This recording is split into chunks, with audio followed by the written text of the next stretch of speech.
ప్రజాపాలన ప్రగతి ప్రణాళికలో భాగంగా జిల్లాలోని అన్ని మండలాలలో పశువులకు గర్భకోశ వ్యాధుల నివారణ శిబిరాలు, మేలుజాతి దూడల ప్రదర్శన మరియు పశు వైద్య శిబిరాలు నిర్వహించడం జరిగింది.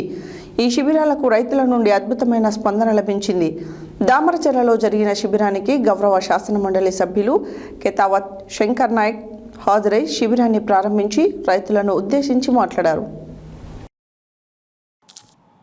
ప్రజాపాలన ప్రగతి ప్రణాళికలో భాగంగా జిల్లాలోని అన్ని మండలాలలో పశువులకు గర్భకోశ వ్యాధుల నివారణ శిబిరాలు, మేలుజాతి దూడల ప్రదర్శన మరియు పశు వైద్య శిబిరాలు నిర్వహించారు.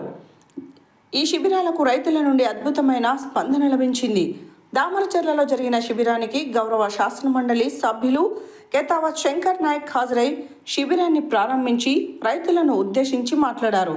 పశువులు రైతులకు మంచి ఆదాయ వనరు కాబట్టి శాస్త్రీయ పద్ధతిలో పశువులను పోషించుకున్నట్లయితే మంచి ఆదాయం లభిస్తుందని తెలియజేశారు. ప్రతి రైతు కూడా విధిగా పచ్చి మేతలు సాగు చేసుకున్నట్లయితే, పాడి పరిశ్రమ మేతలు సాగు చేసుకున్నట్లయితే పాడి పరిశ్రమ లాభసాటిగా ఉంటుందని తెలియజేశారు. గుట్ట కింద అన్నారం, జొన్నలగడ్డగూడెం, మాడుగులపల్లి, మంగళపల్లి గ్రామాల్లో జరిగిన శిబిరాలకు జిల్లా పశు వైద్య మరియు పశు సంవర్ధక అధికారి డాక్టర్ జీవి రమేష్ పాల్గొన్నారు.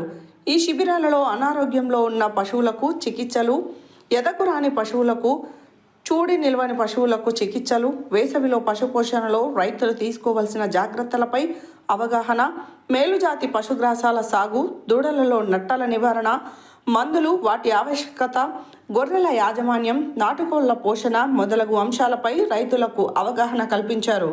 ఈ శిబిరాలలో 905 పశువులకు గర్భకోశ పరీక్షలు, 1221 మేలుజాతి దూడల ప్రదర్శన మరియు నట్టల నివారణ మందులు తాగించడం జరిగింది. ఈ కార్యక్రమానికి అన్ని మండలాల పశువైద్య అధికారులు, పారా వెటర్నరీ సిబ్బంది పాల్గొన్నారు.